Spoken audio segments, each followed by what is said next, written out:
और मेरे साथ कल के लिए आपकी तैयारी कराने के लिए जी बिजनेस के मैनेजिंग एडिटर अनिल सिंह भी जुड़ रहे हैं। इसके अलावा मेरे साथ एक और खास मेहमान हैं, आनंद राठी सिक्योरिटीज के सिद्धार्थ सेडानी जी। सिद्धार्थ जी बहुत बहुत स्वागत।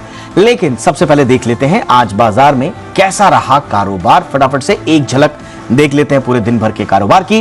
तो दिन भर के भारी उतार चढ़ाव के बीच कारोबार के अंत में बाजार बढ़त के साथ बंद हुए। बाजार में कारोबार की शुरुआत कमजोर हुई थी, मगर दोपहर के करीब धीरे धीरे रिकवरी आने लगी। आखिरी घंटे में बाजार में अच्छी रिकवरी के साथ बंद हुआ। सेंसेक्स 124 अंक चढ़कर 60,000 के पार बंद हुआ। वहीं निफ्टी 43 अंक चढ़कर 17,750 के पार बंद हुआ। बैंक निफ्टी में भी 225 अंकों का उछाल रहा। ऑटो, पीएसयूज, एनर्जी और इंफ्रा शेयरों में अच्छी खासी खरीदारी देखने को मिली।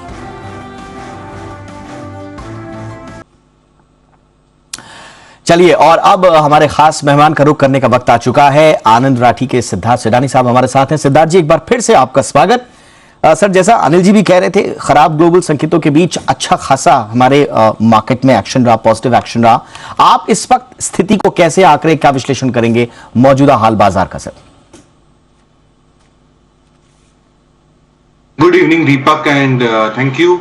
सबसे बड़ी चीज कि बाजार डेफिनेटली एक मजबूती दिखा रही है। ग्लोबल संकेत थोड़े से कमजोर थे, उसके मुकाबले भी मजबूती दिखाई, और ये हम कई कुछ हफ्तों से जरूर देख रहे हैं। ओवरऑल पर्सपेक्टिव से मार्केट स्ट्रांग है, बट ऊपर के लेवल पे 18,200 18,100 के ऊपर निकलने से ही नई तेजी बरकरार रह सकती है। अभी हाल में आप स्ट्रेंथ तो जरूर देख रहे हैं, बट मैं सबसे बड़ा उम्मीद लेके बैठा हूं मिड कैप और स्मॉल कैप पे, जहां पे थोड़ी बहुत स्पार्क तो जरूर दिख रही है। और अब आने वाले समय में मिड कैप और स्मॉल कैप में स्ट्रेंथ ज्यादा दिखेगी। सो ओवरऑल पर्सपेक्टिव से इंडेक्स ब्रॉडली यहां ही रहेगा, but small cap and mid cap पे अच्छी स्ट्रेंथ दिख सकती है। राइट सर, और इसी माहौल के बीच में अगर आप हमारे दर्शकों के लिए लॉन्ग टर्म और पोजिशनल पिक देना चाहें सर, शुरुआत पोजिशनल से। बिल्कुल दीपक, और पोजिशनल पिक के हिसाब से मैं रियलिटी की एक कंपनी लेके आया हूं, वो है ओबेरॉय रियलिटी। ओबेरॉय रियलिटी जिसका दाम क्लोजिंग 905 के करीब रहा होगा। स्टॉप लॉस 825 का रखे आप और टारगेट 1020 का। प्रीमियम रियलिटी प्लेयर है, रेसिडेंशियल, कमर्शियल, सारी ही स्पेस में अवेलेबल रहता है। तीसरी तिमाही के नतीजे भी अच्छे रहे। मुनाफों की बात करूं तो 50% से ज्यादा की ग्रोथ दिखी। सबसे बड़ी चीज रियल एस्टेट कंपनियों में कैश फ्लोज देखे जाते हैं, जिसमें ओबेरॉय रियलिटी के कैश फ्लोज दमदार है। हाल में कुछ फ्लैट्स भी खरीदे हैं इन्होंने वर्ली में, ये भी एक काफी स्ट्रेंथ दे सकता है आने वाले समय में। ओबेरॉय रियलिटी मुझे ऑपरेशनली काफी बेहतरीन लग रहा है रियलिटी स्पेस में, टारगेट 1020। ऑलराइट सर, और इसी के साथ लॉन्ग टर्म भी बता दें सर। बिल्कुल दीपक, और लॉन्ग टर्म स्पेस से मैं क्रिसिल के साथ जाना चाहूंगा। क्रिसिल आप सभी जानते हैं कि एक मल्टीनेशनल कंपनी है, owned by S&P of US.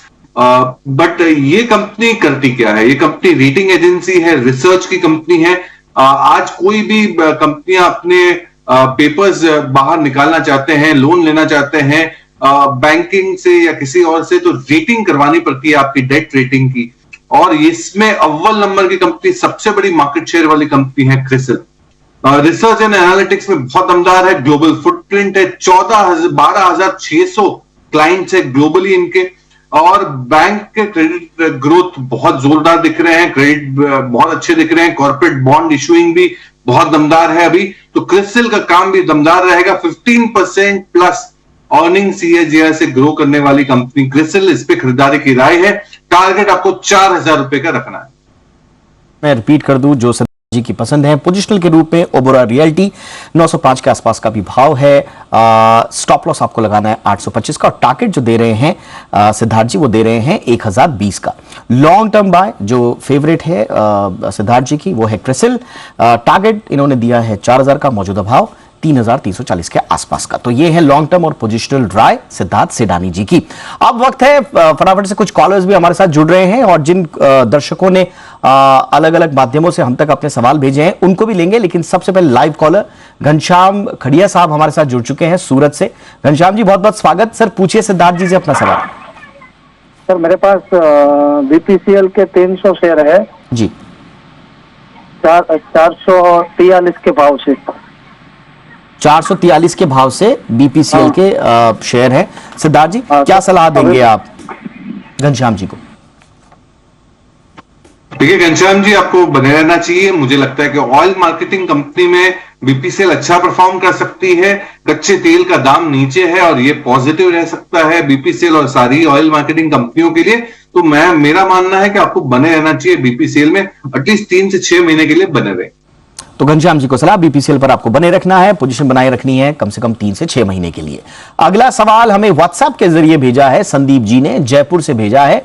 HAL पर इनका सवाल है सर, 120 शेयर के आसपास इनके हैं, भाव इनका है 2350, क्या करना चाहिए संदीप जी को?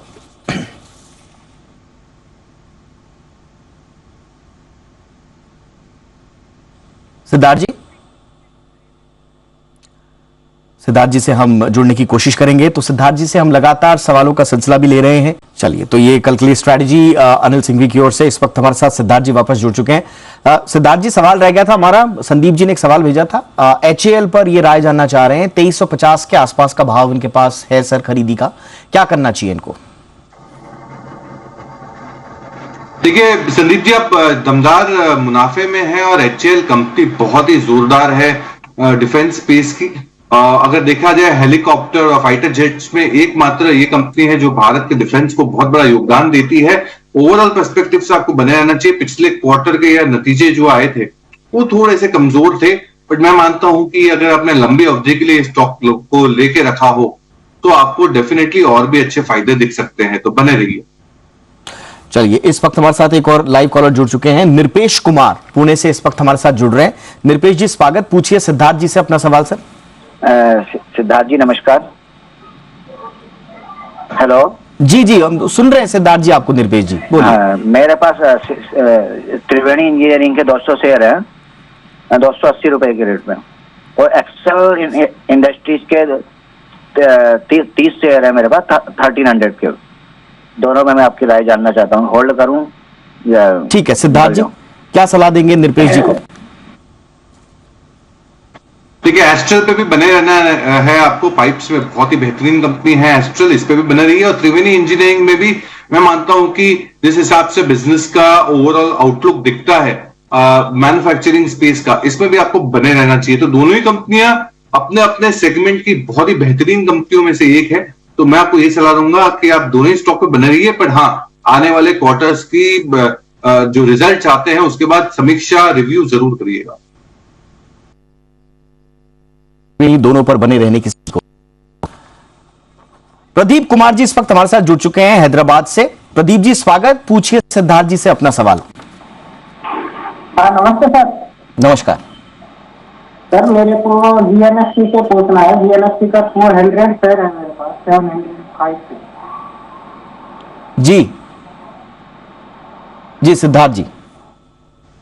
जीएनएफसी बहुत ही बेहतरीन कंपनी है प्रदीप जी, और मैं मानता हूं कि जीएनएफसी केमिकल स्पेस में काफी अच्छा परफॉर्म कर सकती है आने वाले समय में। बट इसमें आपको और भी एवरेजिंग करने की जरूरत है, और मैं मानता हूं कि कंपनी बेहतरीन होते हुए आपको 3 से 6 महीने के लिए बने रहने की सलाह। तो ये है प्रदीप जी को सलाह सिद्धार्थ जी की। इस वक्त हमारे साथ कुछ और व्हाट्सएप के जरिए हमारे पास कुछ सवाल आए हैं, वो भी फटाफट से ले लेते हैं। अमृत भगत जी का सवाल है हमारे पास झारखंड से। इंडस टावर पर इनकी क्वेरी है सर, 170 का भाव इन्होंने लिया हुआ है। अमृत जी को क्या करना चाहिए? देखिए अमित जी, निकल जाए आप इंडस टावर से। मुझे कोई ज्यादा बहुत बड़ा बेहतरीन आउटलुक नहीं दिखता है कंपनी का। अगर आपको यही सेगमेंट में रहना है तो भारतीय एयरटेल ले लीजिए, जो डायरेक्ट सर्विस प्रोवाइडर है। आप सभी जानते हैं कि 5G की सर्विसेज और सेवाएं चालू हो गई है, और आने वाले समय में दाम बढ़ाए जाने की बहुत बड़ी योजना आ सकती है। तो इन्होंने अपनी प्रीपेड में तो दाम बढ़ाए थे, अब पोस्टपेड में भी बढ़ाएंगे। तो ओवरऑल पर्सपेक्टिव से अगर दाम बढ़ते हैं, आरपू लेवल्स बेहतर होंगे, तो भारतीय एयरटेल पे स्विच कर जाइए। इंडस टावर में मुझे कोई ऐसी कोई खास मजबूती नहीं दिखती। इंडस टावर से निकलने की सलाह अमृत जी को, और उसकी जगह आप भारतीय एयरटेल में निवेश कर सकते हैं। यह है सिद्धार्थ जी की सलाह। एक और हमारे पास सवाल आया है वडोदरा से श्याम सुंदर शर्मा जी का। इप्का लैब पर इनका सवाल है सर, 1225 के आसपास का भाव इन्होंने खरीदा था। इप्का लैब पर श्याम सुंदर जी को क्या करना चाहिए?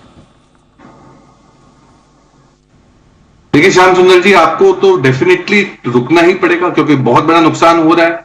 इप्का लैब बहुत ही बेहतरीन कंपनी है, बट पिछले 1-1.5 साल से परफॉर्मेंस नहीं आ पा रहा है, कोई भी फार्मा कंपनी का अच्छे से अच्छे दिग्गज की भी नहीं आ पा रही है, तो आपको थोड़ा समय देना पड़ेगा।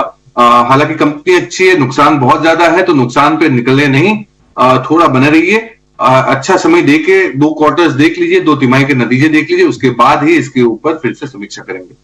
तो नुकसान ज्यादा इसलिए फिलहाल आप थोड़ा सा पेशेंस रखें, बने रहने की सलाह इस तरह से दी गई है श्याम सुंदर जी को सिद्धार्थ जी की ओर से। एक और हमारे पास सवाल आया है सिद्धार्थ जी, दिनेश कालरा साहब का चंडीगढ़ से, इंडसइंड बैंक पर ये सवाल पूछ रहे हैं, 1100 के आसपास की इनकी खरीद है सर। देखिए दिनेश जी, आपको तो आज देख ही लिया, इंडसइंड बैंक ने अच्छी दौड़ लगाई और बने रहना चाहिए, क्योंकि प्राइवेट बैंकिंग स्पेस में अच्छी कंपनी है इंडसइंड बैंक, तो इस पे तो बने रहने की सलाह है, कोई दिक्कत नहीं है, आप 6 महीने के लिए बने रहिए, क्योंकि बैंकिंग स्पेस डेफिनेटली अच्छा करेगा और उसमें इंडसइंड भी करेगा। मैं आपको और एक सलाह दूंगा, साथ ही साथ आप आईसीआईसीआई बैंक को जरूर खरीद लें। आईसीआईसीआई बैंक, या फिर अगर सरकारी में कोई जाना चाहते हैं तो स्टेट बैंक ऑफ इंडिया, ये दोनों ही कंपनियां बहुत ही अच्छा रिटर्न दे सकती है। आप सभी को पता है, मैं 2 बैंक इसलिए ऐड करने को कह रहा हूं क्योंकि बैंकिंग स्पेस निफ्टी का बहुत बड़ा एक वेटेज है। आप एक कंपनी लेके रखे हैं, इससे अच्छा 2 कंपनी और ले ले, वो आपको ज्यादा मजबूती दे सकती है आपके पोर्टफोलियो। चलिए, तो फिलहाल दिनेश जी को बने रहने की सलाह इंडसइंड पर, और साथ ही साथ में 2 और सलाह दी है, आईसीआईसीआई बैंक और स्टेट बैंक खरीदने की सलाह। ये है सिद्धार्थ जी की राय। एक हमारे साथ और कॉलर इस वक्त लाइव जुड़ चुके हैं, मुकेश जी इस वक्त हमारे साथ जुड़ चुके हैं। मुकेश जी बहुत बहुत स्वागत, पूछिए सर अपना सवाल। नमस्कार सर, मैं अनिल सर का और आपका पूरी जी बिजनेस टीम का और सिडानी साहब का बहुत बड़ा फैन हूँ। थैंक नमस्कार यू सर। नमस्कार, थैंक यू सर। सर मेरा ना एस्ट्रल लिमिटेड का एक सवाल है, मेरे पास 25 शेयर है और 2200 की रेंज है सर, क्या करना चाहिए? एस्ट्रल लिमिटेड, ऑर्गेनिक है ओके। सर। जी मुकेश जी को क्या करना चाहिए सिद्धार्थ जी? अभी हाल में ही इसका जवाब दिया मुकेश जी। एस्ट्रल लिमिटेड बहुत ही अच्छी कंपनी है पाइप्स में, साथ में ये एडेसिव्स में भी आ गई है, जिसमें पिडिलाइट इंडस्ट्रीज बहुत स्ट्रांग है, बट एस्ट्रल एडेसिव्स में भी अच्छा काम कर रही है, और इत्यादि जो सब्सिडरी प्रोडक्ट्स होते हैं जैसे कि वाटर टैंक्स वगैरह वगैरह, तो ये पूरे ही प्रोडक्ट प्रोफाइल में बहुत मजबूती से आ गई है एस्ट्रल। वैल्यूएशन वाइज थोड़ा सा महंगा है, बट ग्रोथ दमदार है, तो मुझे लगता है कि आपको बिल्कुल बने रहना चाहिए। एस्ट्रल लिमिटेड बहुत ही मजबूत कंपनी है, 12 महीने के लिए लेके रखिए, उड़िएगा मत। चलिए, तो एस्ट्रल पर कुछ देर पहले भी राय दी थी सिद्धार्थ जी ने, और अभी भी कह रहे हैं एस्ट्रल पर आपको बने रहना है। इस वक्त हमारे साथ सोनू जी जुड़ चुके हैं महाराष्ट्र से। सोनू जी बहुत बहुत स्वागत, पूछिए सर अपना सवाल सिद्धार्थ जी से। सर एनईपी है मेरे पास स्टॉक, 1650 क्वांटिटी है, खरीदी रेट है 27 रुपए 60 पैसा, तो इसको क्या किया जाए? ठीक है, एमईपी इंफ्रा पर क्या राय देंगे सिद्धार्थ जी सोनू जी को? देखिए, मुझे बिल्कुल समझ में नहीं आती ये कंपनी, और ओवरऑल पर्सपेक्टिव से आपको इंफ्रा में जाना है तो दूसरी बहुत सारी अच्छे विकल्प मिल रहे हैं, इससे निकल जाए। और अगर विकल्प को ढूंढना चाहे तो एनसीसी नागार्जुना कंस्ट्रक्शन सबसे पहला विकल्प है, दूसरा विकल्प होगा केएनआर कंस्ट्रक्शन। ये दोनों ही कंपनियां मुझे बहुत बेहतरीन लग रही है। ऑफ कोर्स ये पूरे इंफ्रा स्पेस की एलएनटी वगैरह तो दिग्गज है ही अच्छे लिस्ट में, बट अगर मिड कैप में ज्यादा कमाई करनी हो तो केएनआर कंस्ट्रक्शन, साथ ही साथ एनसीसी। चलिए, तो सूरज जी उम्मीद है आपको आपका जवाब मिल गया होगा। सलाह जो दी है उसको मद्देनजर रखिए, और साथ ही साथ इंप्रोवाइज कीजिए थोड़ा सा अपना पोर्टफोलियो। एनसीसी और केएनआर कंस्ट्रक्शन लेने की सलाह है सिद्धार्थ जी की ओर से। अब कुछ और सवाल जो आए हैं व्हाट्सएप के जरिए वो ले लेते हैं। सुदीप दुबे भोपाल से इन्होंने अपना सवाल भेजा है बीएचईएल पर। 72 का रेंज है सर, 72 की खरीद है इनकी, बीएचईएल पर इनको क्या करना चाहिए? देखिए संदीप जी, भेल तो अच्छी कंपनी है ही है, कैपिटल गुड्स सेगमेंट में बॉयलर्स बनाती है, अच्छा बिजनेस है, बट यही सेगमेंट में आपको दूसरी कंपनियां अगर देखें तो मैं मानता हूं कि एलएनटी भी काफी बेहतरीन कर सकता है, तो भेल बिल्कुल बना रह सकता है, बट वोलेटाइल बहुत है, ये आप समझ के चलिएगा। बहुत ज्यादा वोलेटिलिटी रहती है भेल के प्राइस में, तो ये मद्देनजर रखते हुए आप इस पर ध्यान रखिएगा। साथ ही साथ कुछ अगर एडिशन करने हो तो एलएनटी भी एक अच्छा विकल्प है। तो झीलों के शहर भोपाल से आया सवाल, और अब कॉलर जुड़ रहे हैं सीधा हिमालय से हमारे साथ, नैनीताल से नारायण जी जुड़ रहे हैं। नारायण जी बहुत बहुत स्वागत है सर आपका, पूछिए सिद्धार्थ जी से अपना सवाल। हाँ सर, नमस्कार। नमस्कार। टीवी का वॉल्यूम नारायण जी आप कम कर दें और सवाल पूछ लीजिए सर। मेरे पास यस बैंक के 3500 शेयर है। ठीक है सर, यस बैंक। और खरीद क्या है सर आपकी? 22 रुपए के रेट पे। 22 का। ठीक है, क्या सलाह देंगे नारायण जी को, सिद्धार्थ जी? Yes bank. देखिए नारायण जी नैनीताल से है, ठंडी ठंडी हवाओं के बीच से बोल रहे हैं। यहाँ मुंबई में तो थोड़ा सा गर्म है, होली भी चली गई। तो नारायण जी यही कहूंगा कि यस बैंक पे मुझे बहुत बड़ी तेजी नहीं दिखती है। मैं कभी भी यस बैंक का फैन नहीं रहा हूं और मुझे यहां से भी लगती है, हालांकि आपका नुकसान है बट उछाल पे निकल जाए, यही सलाह रहेगी। बैंकिंग स्पेस को अगर आपको प्ले आउट करना हो तो आईसीआईसीआई एक विकल्प है, स्टेट बैंक एक विकल्प है, और भी कोई विकल्प देखना चाहते हो तो आप छोटे बैंकों में फेडरल बैंक देख सकते हैं। अगर छोटी प्राइस की बैंक को देख रहे हो तो फेडरल बैंक भी एक बहुत अच्छा विकल्प है। यस बैंक से उछाल पे निकल जाने की सलाह। तो नारायण जी को सलाह सिद्धार्थ जी की ओर से यस बैंक पर। अब लेते हैं छोटा सा ब्रेक, लेकिन ब्रेक के उस पार मोतीलाल ओसवाल जी के चंदन तापड़िया जी से जानेंगे कल के लिए ऑप्शन कॉल्स। फिलहाल बने रहिए, लौट रहे हैं छोटे से ब्रेक के बाद।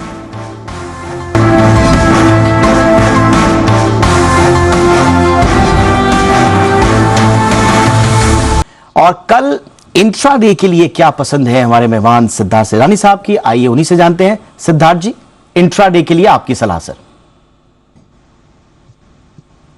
देश इनके जूतों पे चलता है दीपक। अच्छा। और ये है बाटा। बाटा इंडिया पे खरीदारी की राय है। 1430 का प्राइस है। स्टॉप लॉस आपको रखना है 1395 का और टारगेट रखना है 1485 का, 1485 का।